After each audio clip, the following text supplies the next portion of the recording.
Hello again, everyone. Thanks as always for tuning in. Today I am going to be talking about my reaction, my review, my thoughts for Kindred by Octavia Butler. So as usual, I'm going to go ahead and start with a brief summary, then get into my spoiler-free thoughts, give you my rating for the book, give you a warning, move into my spoiler-filled thoughts, and then we will wrap up at the end. So getting right on into it, just a brief summary of the book if you've not read it. Kindred is about a young black woman named Dana living in 1976 who is inexplicably pulled back to the year 1815. As these time travel episodes continue, she realizes that she is being called back by one of her ancestors, a white man named Rufus, anytime his life is in danger.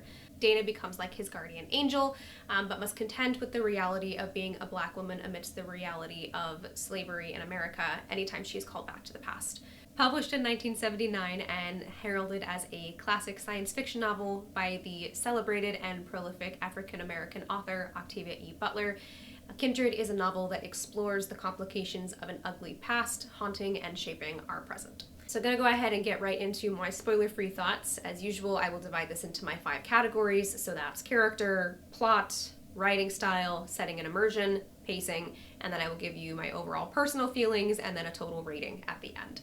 So beginning with the first category of character, I believe I'm going to go ahead and give this a full star. This is told from a first-person point of view. Usually first-person is not really my jam. I tend to struggle with first-person narratives, but that being said, it worked really well for this book, and I really liked that it was written in first-person. Being in Dana's head made so much sense. And I'll get more into that a little bit with the pacing because I think it affects that as well.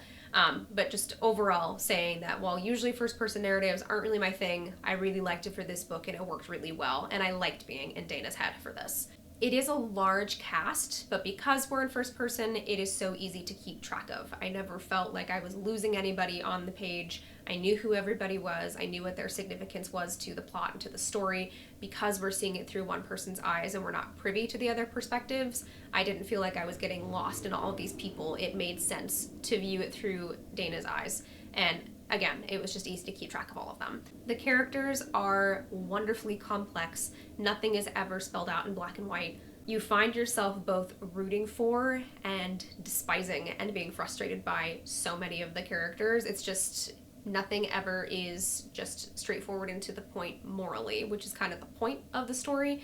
So it worked really well that this was shown through the characters and the way that they were behaving as well.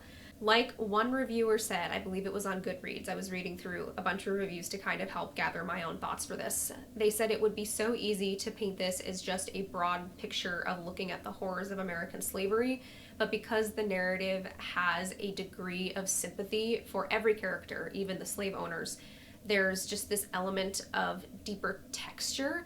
It made the book feel more realistic, more complex, more textured, and it made the moral questions even stickier to contend with. And it added to the story as a whole because it made all of that all at once both more horrifying and more hopeful. You have to kind of hold them in tension together. So yeah, full star for character. It worked really, really well.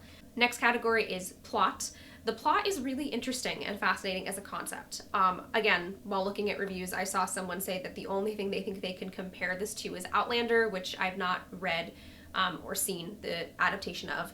But even with Outlander, that's a different story that's being told, a different time travel concept that's happening. With this one, I think I was surprised at the way that it was set up because it reads more like historical fiction than science fiction to me, but I absolutely see why it's shelved as science fiction and considered a science fiction novel. All that to say, the plot itself and the plot concept itself is super interesting.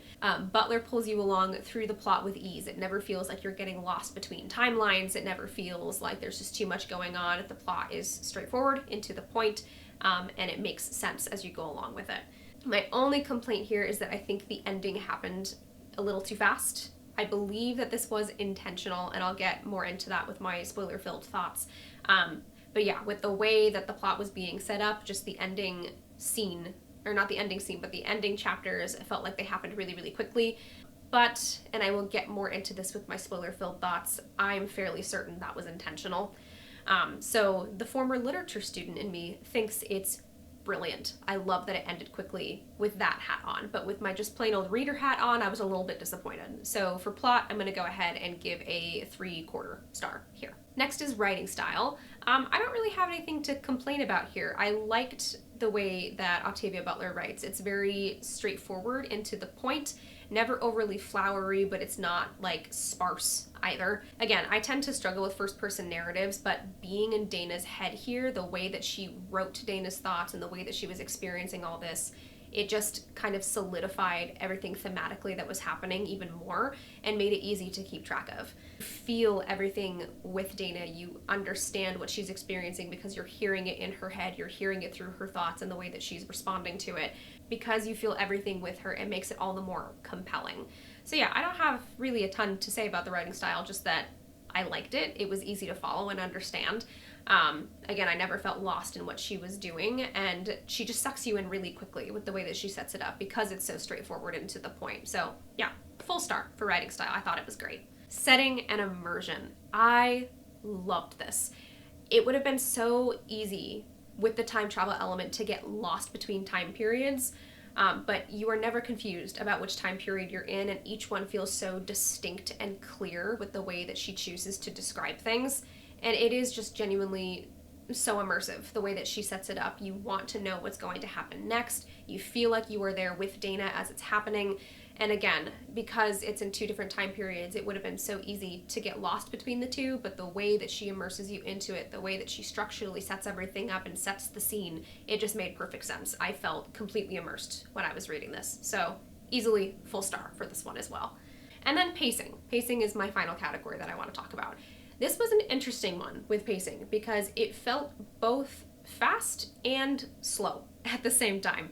It brings you along quickly, but because time stretches for Dana when she's in the past, you feel that slowness of time when she's there, but the book itself and the plot itself doesn't feel slow, if that makes sense. Even when she slows the story down in the past, it never feels slow because the tensions and the stakes are always so high. So yeah, it was this weird like mix between being both fast-paced and slow-paced, but it worked really well. Again, my only gripe is that the ending just happened so quickly. And again, thematically, I understand that that makes sense, and I think it works really well with the themes that she's exploring, but as a reader, I just can't help but feel a little bit bummed by it. It was a little jarring to have all of this kind of building to this boiling point, and then as soon as we hit the boiling point, it kind of all wraps up and is finished right there, which I guess makes sense with that metaphor too. But even so, I thought we were going to boil a little longer. They were going to have some time bubbling and stewing in it, and it kind of just boils and is done. Which, again, thematically, being a former literature student, I can understand and appreciate. I think it works really well for what the novel is doing. But as a reader, I just felt a little jarred by that. All said though, I read the book in 4 or 5 days, and that was with a super busy schedule where I didn't have my usual amount of reading time that I typically do. So it's a very quick read and not in a bad way. I don't know if there is a bad way to have a quick read. Question for me to think about. But overall, because I have just the tiniest bit of complaint with pacing there, but I thought it worked really well, I'm gonna go ahead and give this one a 3/4 star as well. Now getting into just my overall personal preference, my subjective thoughts. I really liked this book. Is it a new personal favorite? Not necessarily, but again, I can recognize and appreciate what it's doing, and I did really enjoy it just as a reader. The literature student in me, again, understands that there are so many elements here that I need to spend some time grappling with, and it presents those in a way where it's meant to kind of stick with you afterwards and make you think about these things. So I think it's excellently done. It was a great book. I will say I do want to reread this with the former literature student hat on. I want to go back with some well-guided discussion questions, a highlighter, my pencil, some sticky notes. I want to go back and study this because I think there's so much more that can be gleaned from it on various reads. Obviously it's there and present within the text on your first read through. But yeah, it's just one of those things where she sets everything up so well to stick with you after the fact that it's going to make you think about it for a while. I know I'm still thinking about it even days after having finished it, and I think I will be for a long time. So it's one that I think I want to return to someday with kind of that lens over it, because I think I will get so much more out of it in that sense. And again, I think these reviews are meant to be a bit more just my own personal reaction and thoughts, but this is one that I think maybe deserved a more critical lens from me, and I don't know that I'm doing it justice. all that to say that it's a worthwhile read, and it's one that I'd like to return to with a more critical or literarily critical lens, because I think there's just so much to be gleaned from it, and it's just really well done. So overall, looking at all my objective reactions, my subjective reactions, how I felt about it personally, how much I appreciated it while also recognizing it's not a new favorite, I think this is getting a 4-star review from me. Again, if that all sounds interesting to you, I think it's well worth your time, and I understand why this is taught in classrooms, why it's heralded as a classic. It really is a great book, and it's one that I'm glad to have read, and especially during Black History Month, I think it's especially poignant, obviously, for this time. Okay, now getting into some of my more spoilery thoughts. If you don't want spoilers, you can go ahead and click away. Thanks for tuning in, but if you would like to stick around for spoilers, gonna go ahead and just get right on into them. I honestly don't have too many. I feel like I say that every time, and then I ramble for like 20 minutes about my spoiler-filled thoughts, but anyway. I'll just go ahead and get right into it. With the rushed ending, symbolically, I think it works awesome. The fact that Dana loses her arm, to me, and maybe I'm reading too much into this or not enough, I don't know, but it seems to me it symbolizes the fact that she cannot help but be haunted by what's happened in the past in her present. Even though she has escaped from the horrors of it, it is still going to stick with her, and it is going to be a part of her forever. So symbolically, I love that it works that way. But again, as a reader, it just felt like it happened so quickly. Like we were being pulled through the story, and I was just expecting so much more from the ending. So I'm torn between really appreciating what Butler has accomplished with that, what she has, I think, intentionally done with that ending, and just being really kind of surprised and shocked by how quickly it ended. The book surprised me too, because I was expecting it to be a bit more sci-fi because it's shelved in science fiction. Obviously it is science fiction with a time travel element, but to me it read more as historical fiction. So it was surprising going into it. I didn't really know what to expect from it when I first started reading, but it wasn't at the same time what I was expecting. But that's not a bad thing. It was pleasantly surprising. Rufus's character. It's so tragic, and I was so hopeful that he would turn out to be better than the rest of them, that because you are seeing him through the lens of Dana's love and of wanting to protect him, of feeling like she is unable to fight against the love that she has for him, it made that ending all the more tragic. And I think that's set up intentionally where you want to hope that it could be better, but I also feel like I should have seen it coming, that it was going to end with him trying to take advantage and using her and being selfish, because that was set up in his character from the very beginning. But again, that's what makes this book so good, is the fact that you have those hopeful elements where you think people can change, where you hope that they can do things better, and still become part of their culture and what they've been raised to believe and raised to behave like. It was so disappointing, but also so expected, and just again added to that overall feeling of grief and lingering that sticks with you at the end of the book. Again, like I said, I saw that one reviewer comment that it would be so easy to look at just the general nastiness of American slavery, because obviously that was a horrific time. I love that it was overall such a mixed bag. You see the potential for goodness in Rufus, and his ability to make the right choices, in his heart that he does have, even though it's kind of tangled up with all those layers of racism and entitlement that he has because of his upbringing. But then you also see like the nastiness of some of the slave women towards Dana. Like, it's not just the evil slave owners versus the innocent slaves, even though morally that is the thing that we are looking at, because you have the multifacetedness of the characters of both of them, both sides having this potential for both good and ugliness. It just made it all the more compelling. Again, it doesn't inherently change the moral wrongness of the situation, but it does show through Dana's eyes how easy it was for her to accept slavery as the norm because it felt comfortable. And it repaints the whole picture as being more complicated than what's seen on the surface, which again is what makes it both horrifying and hopeful at the same time. Other thoughts that I have. Kevin's character. I really appreciated Kevin's character. I think I was expecting, with the way so many stories go nowadays, that he was just going to be a horrible husband and be unsympathetic and be not useful or helpful at all.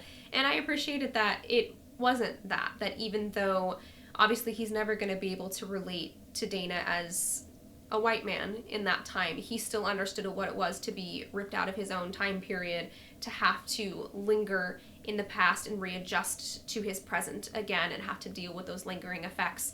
And the fact that he wanted nothing more than to protect Dana and be with her, that he waited for her in the past, even though years passed and he didn't know when she was coming back. The second that he heard she was there, that he immediately came to come get her. Like, just, he was a good husband, and I appreciated that. I think I wasn't expecting it, but I'm glad that was the case overall. Also, I appreciated Dana's struggle with being a white black person. It really, to me, seems to echo a lot of the thoughts and feelings I have heard from my friends who are mixed about their feeling of being torn between two cultures. Even though Dana wasn't mixed, the fact that she was considered too white for the black people, but too black for the white people, of being kind of torn between the two, that just felt very resonant for today as well, and I appreciated that that was part of her struggle, and that Butler spent some time unpacking that through her eyes. And I love that Nigel at the end says to her, you know, you can't let anybody tell you what you're not and who you are. That's up to you.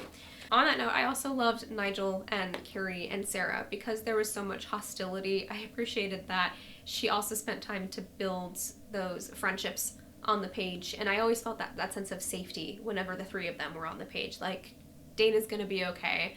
Even if Kevin was still nearby, you got that sense that Carrie and Nigel and Sarah were going to take care of her and protect her from everything that was happening. So I appreciated that there were also those beautiful moments of companionship and camaraderie amidst all just the ugliness and moral stickiness of everything going on in the plot. And again, I want to go back and read this with a highlighter. I want to study this. That is the inclination I feel at the end. Is I enjoyed it as a reader, but the student in me wants to go back and really look deeply at what's going on, because clearly there is so much to wrestle with here, and there's so much more to be gleaned from it when looking at it in that context. So yeah, it's sticking with me, I think. It was a good book. All told, I really did like it. I have a deep appreciation for what Octavia Butler was trying to accomplish with this book, what she did accomplish with this book. I see why it is taught in classrooms, why it's being studied, why it's being adapted for the screen, why it's heralded as a classic. It's clearly an excellent piece of literature that is dealing with so many elements, and kind of across genres you see the elements of historical fiction and science fiction, and just kind of all of this coming together. Yeah, it's a worthwhile read, and one that I'm glad to have under my belt. One that I think I would have gotten to eventually, but I am glad to have read already. And eventually I think I want to read more of Octavia Butler's works as well. I know this is her most famous, but just looking at what she's accomplished with this, I'm really curious to see what her other books are like. Yeah, I think that's all. I think this is probably one of my shorter videos. I don't have as much to say as I have in the previous reviews, but all told, this was a great book. I really enjoyed it, and it's one that I think not very similar, but in a similar vein to my thoughts with the Poppy War. Is it a new all-time favorite? No. Did I really like it? And do I think I'm going to be thinking about it for a while? Yeah. That's all that I have for now. Next up in my lineup for Black History Month, I have the Dreamblood duology by N.K. Jemisin. I have just started the first book in that. I am like maybe 20 pages in at the most, so my reviews for that will be next. Thank you, as always, for tuning in. I appreciate all of you taking the time to sit down and have these one-sided conversations with me. If you have any thoughts about Kindred or would like to discuss further, I would love to hear your thoughts. It's another book that I want to be able to discuss with other people who have read it, so would love to hear what you thought of it as well. Oh no! My light gave out at the very last second. Again, this keeps happening. I need to charge them more. Anyway, if you feel so inclined, you can like and subscribe. You certainly do not have to, but it does help me out. Again, thank you as always for tuning in, and I will chat with you guys soon. Thanks.